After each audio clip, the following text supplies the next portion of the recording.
Bon matin à tous, et ouais, c'est en hommage à tous les abonnés québécois que nous avons. Nous avons plus en plus des mecs d'abonnés québécois. Donc salut à tous, bienvenue sur la chaîne. Et un grand bonjour bien sûr à QTM, Québec Télécommandé Modélisme. C'est un magasin RC à Québec que je suis allé visiter quand j'y étais. Des gens passionnés, adorables. Lorsque j'étais dans la boutique, ils ne me connaissaient ni d'Adam ni d'Ève. J'aurais demandé si j'avais le droit de filmer, ils m'ont dit oui.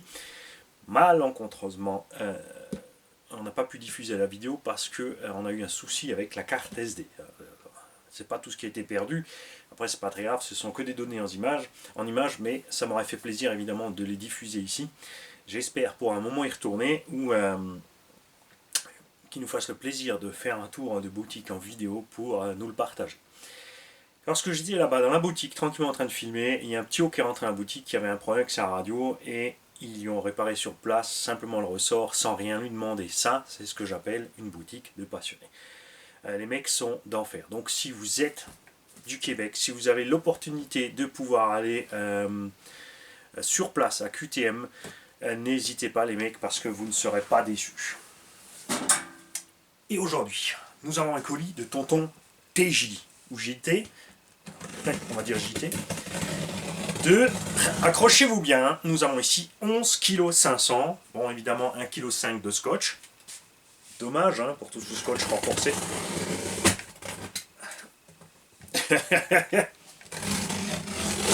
Moi je dis toujours ça, je garde mon scotch renforcé jalousement de côté, et à la fin, il me sert jamais. Non je rigole. Évidemment je toile quelques carreaux avec.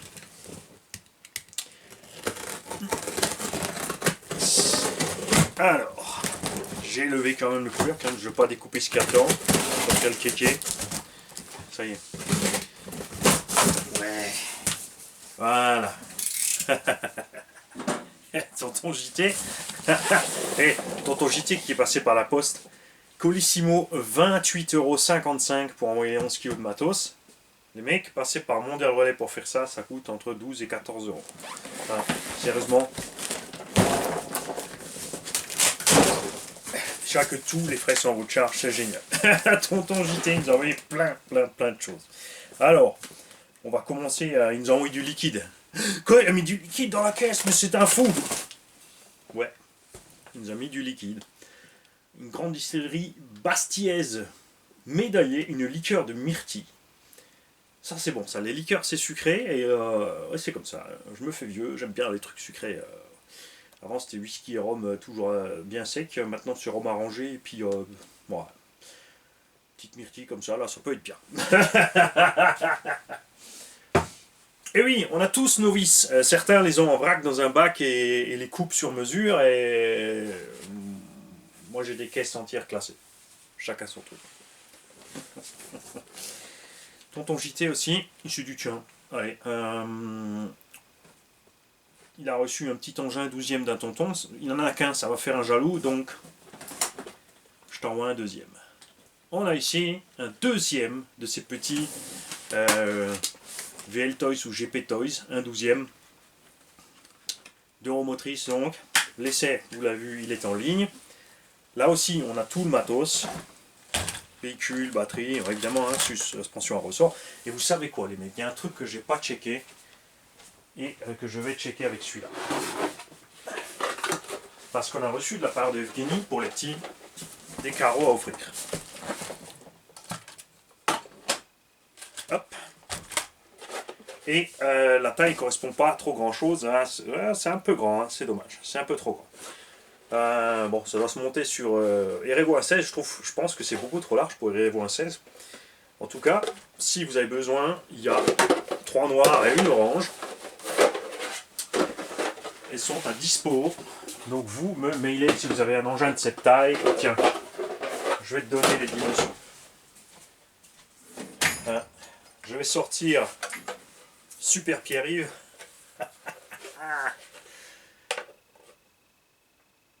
Pourquoi je parle toujours de Pierre-Yves en sortant un mètre? Parce que Pierre-Yves est quelqu'un de précis tout simplement. Alors on a en gros ouais, un Anthrax de 220. Ouais, si 220.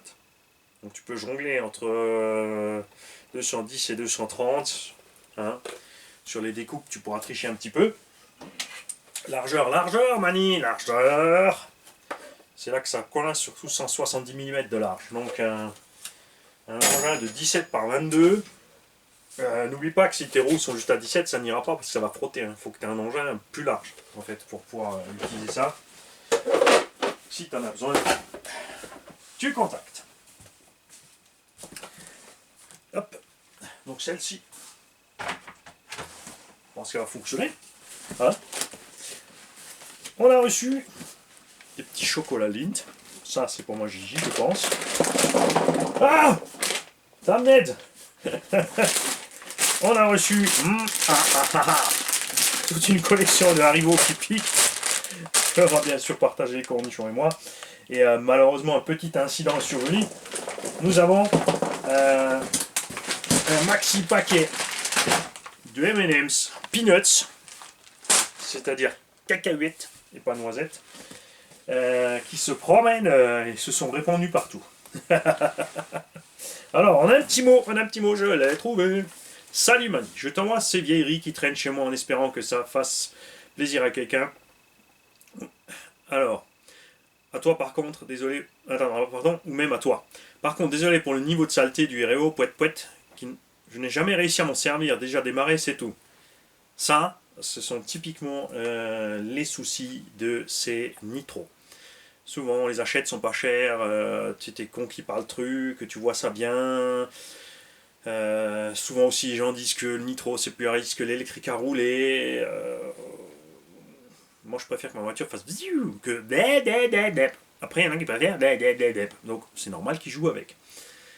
Et souvent, après, les gens ont ces véhicules, les démarrent, passent un peu la phase de rodage et après, mal à démarrer, mal à régler. Ensuite, ça démonte, ça remonte, fait une petite boulette au démontage, remontage, et c'est le mimi, c'est rara, c'est la mémerde. Beaucoup de gens aussi se plaignent du manque de chaîne nitro. Le gros problème du nitro surtout, hein, encore plus que le 2 temps, le 2 temps là aussi, mais le nitro c'est vraiment celui qui l'a le plus. Et Mani, arrête de parler sans rien devant toi, sors-nous s'il te plaît les machines du carton. Ok, j'arrive. Donc, c'est le vieux modèle, avec possibilité de monter un EZ Start, s'il n'est pas déjà dedans ou si c'est un remplacement, du Traxxas Revo.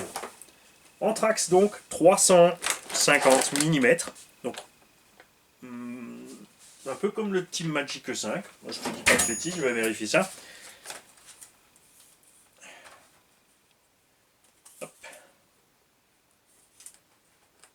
Ah, même pas, le machin il a 320 mm d'Anthrax. C'est la taille du max. Le vieux Revo thermique court à la taille du Traxxas Max. Alors ça c'est délirant maintenant. Bouge pas. Bouge pas. Je vérifie un truc parce que c'est sur cette base normalement que c'était parti Elsace RC Body pour faire The Cox. Voilà. La preuve en image. Traxxas Revo qui existait en 2,5 puis en 3.3, ça c'est le 2,5. Châssis donc pas encore trop long. Engin quand même à peu près 4,5 kg, 5 kg je pense facilement.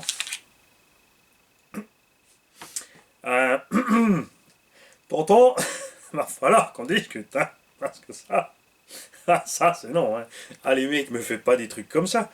Mais enfin tonton, et si ça touchait les châssis pendant le transport, évidemment là je pense, vu l'état de la batterie à mon avis, elle a plus de jus, mais ça craint. On va regarder. Ouais, quéquette. Regarde, tu peux même... à fauve même plus. Celle-là, à mon avis, elle est dead. Hein, donc, moteur sur l'arrière, réservoir sur l'arrière, pour avoir assez de capacité pour faire du 2 roues, tout simplement, aussi pour une histoire d'encombrement de place dans le châssis. En brushless, nous, on a le poids au milieu, voire à l'avant, pour éviter de trop monter en wheeling. Les pneus, on avait déjà les talons, qui suffisait largement en 2,5. En 3,5 ça devenait limite, et ils ont fait l'erreur justement d'utiliser ces mêmes pneus sur le brushless 6S. Là, c'était réglé, c'est clair, ces pneus n'ont jamais tenu le 6S. Les anciens avaient encore des hexas de 14. Les nouveaux ont du 17. Tu peux monter le 14 là-dessus. Ah, les amortos, je crois qu'ils se sont vidés un peu. Hein. On a la tirette dessus. Évidemment, il faut le chauffe-bougie pour démarrer. Mais t'as vu que je pense que une bonne radio là-dessus, ça va lui faire du bien. Le cerveau, on verra si ça fonctionne. Évidemment, un véhicule un peu dans l'humidité, donc ça s'est rouillé un peu, mais ça va. On a quand même tous les roulements qui tournent, les diffs hyper détendus. Pas de diff centrale dans la bestiole. Mais n'oubliez pas que les nitros ont une roue libre due à l'embrayage. D'une part qui sépare le moteur de la boîte et une roue libre à l'intérieur de la boîte. Donc parce qu'il y a un frein mécanique sur les nitros. En brushless, le moteur est bloqué avec la boîte de vitesse, il est relié, c'est le moteur qui freine, tu n'as pas besoin de frein méca. Avantage des freins méca, quand tu peux séparer l'avant de l'arrière, évidemment, c'est que tu peux mieux gérer tes freinages avant-arrière, alors que sur un brushless, surtout sans diff central, tu vas d'office bloquer les 4 roues, enfin c'est freiner aussi fort à l'arrière que l'avant. Quand tu as un diff, ça va un peu mieux parce qu'en général, tu peux délester au moment du freinage, le véhicule s'enfonce et les roues arrière, vous l'avez tous sûrement remarqué quand tu freines fort, qui tournent à l'envers puisque tu bloques la couronne centrale, donc tu as ton différentiel qui travaille avant-arrière séparément et là ça se gère un peu mieux. On me dit, chacun ses petits délires, chacun fait comme il aime, c'est clair. Et ce qu'on va demander avec ce nitro, vous savez quoi, nous avons RC Passion, je vous le rappelle, qui habite à 1,2 km exactement par là-bas, par rapport à chez moi, qui donne dans le nitro. Et m'est avis que ce petit haut, il va se retrouver avec le premier travail de Manistérix. On va voir avec lui s'il a envie de le faire, hein. Évidemment il n'est pas obligé, hein, de nous remettre cet engin en route. Hein, qu'est-ce que vous en dites? Ça va filer un coup de pouce à sa chaîne, parce que comme ça il aura du contenu, il y aura plein de tutos à faire dessus, donc explications, démontage, remontage, trouver la panne, tout ça, s'il a envie de le faire. Moi je te propose RC Passion, après tu en fais ce que tu veux, évidemment personne n'est obligé à rien du tout. Mais je pense que ce serait pas trop mal. Hein. Alors on va te poser ça de côté pour passer à la suite. À l'intérieur, nous avons encore 4 jantes neuves. Traxxas en Exact 14. Si quelqu'un est à la recherche de ce genre de matériel, les mecs, vous me passez un coup de mail. On a le chauffe-bougie qui va avec. On a encore quelques pièces de rechange. Et nous avons ceci. Non, pas un M&M's vert qui fout le camp. Nous avons une machine de guerre ici, dont par contre là, ça va être pas évident de trouver la marque, mais comme toujours, le petit rusé qui a ouvert le carton a jeté un coup d'œil aux pneus. Sur les pneus, c'est écrit Kyosho Sandmaster. Ça ne veut pas dire que c'en est un, peut-être il n'y a que les pneus. Et des M&M's.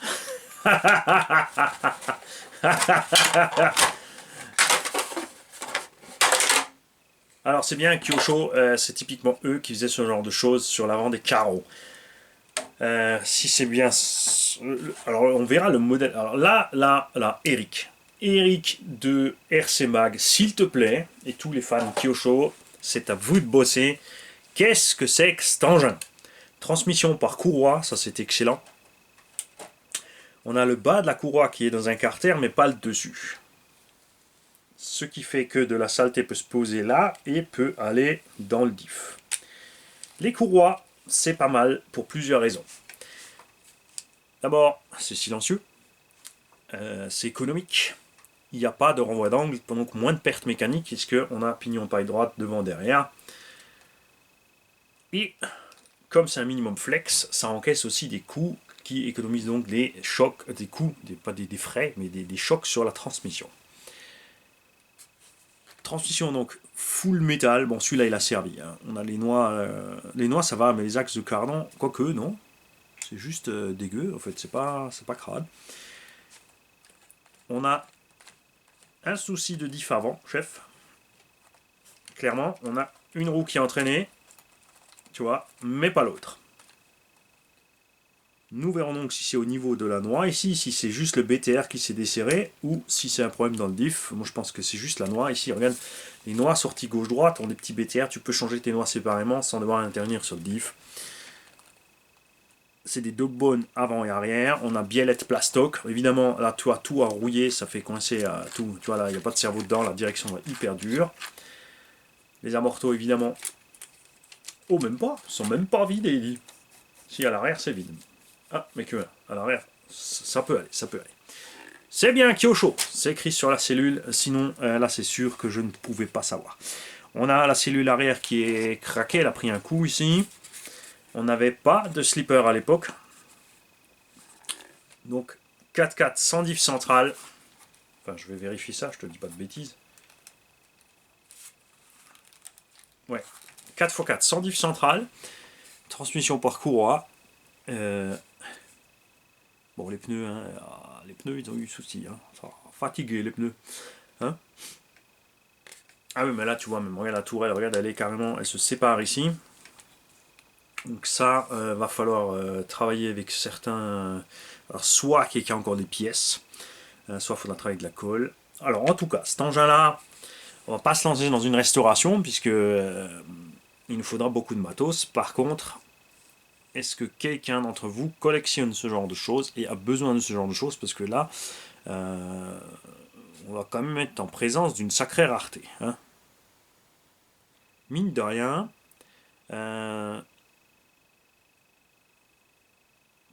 c'est pas un modèle complet, hein, vu qu'on a rien de réglable, on a déjà les trucs en plastique, ça devait être un modèle d'entrée de gamme. Je connais pas trop Kyosho, parce que comme dit, j'ai jamais vraiment accroché à la marque Kyosho. Leur façon de monter les kits et de faire, tout ça, c'est comme ça. Il y a des trucs que t'aimes bien, des trucs que t'aimes pas. Donc à vous de me dire ça. Là, on attend les vieux de la vieille.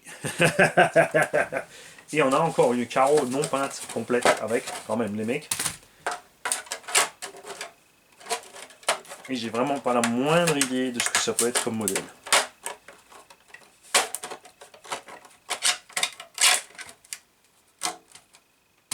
À vous les studios. Et là on a fait le tour de la boîte. Ouais, on a le jet start pour le petit Revo, les pièces.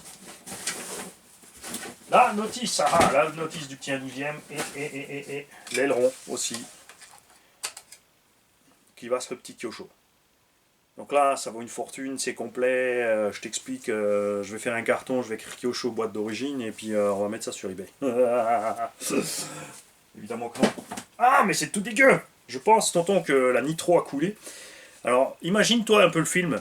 Nitro qui reste dans le réservoir, batterie, avec jamais les mecs ne mettaient de cosses comme ça, ouvertes sur des batteries. Tu mets des cosses qui sont protégées, qui ne peuvent pas se toucher les unes les autres, qui ne peuvent pas faire contact sur un châssis. Imagine là, nitro qui reste, et batterie qui a encore du jus. Les chances sont petites qu'il arrive quelque chose, mais elles sont là. Hein. Même si tu as une chance sur 1000 de faire badaboum, tu peux faire badaboum. C'est pas comme un jeu à gratter où tu as une chance sur 1000 de gagner. Et si tu n'as pas gagné, c'est pas grave parce qu'il t'arrive rien. Là, c'est l'inverse. Vaut mieux qu'il arrive 9999 000 fois rien qu'une fois que tu gagnes. Merci tonton. Je vais aller trier mes M&M's. Par contre là, vu que ça baigne dans la nitro, je les envoie même pas à quelqu'un que j'aime pas, c'est pas sympa quand même. Non,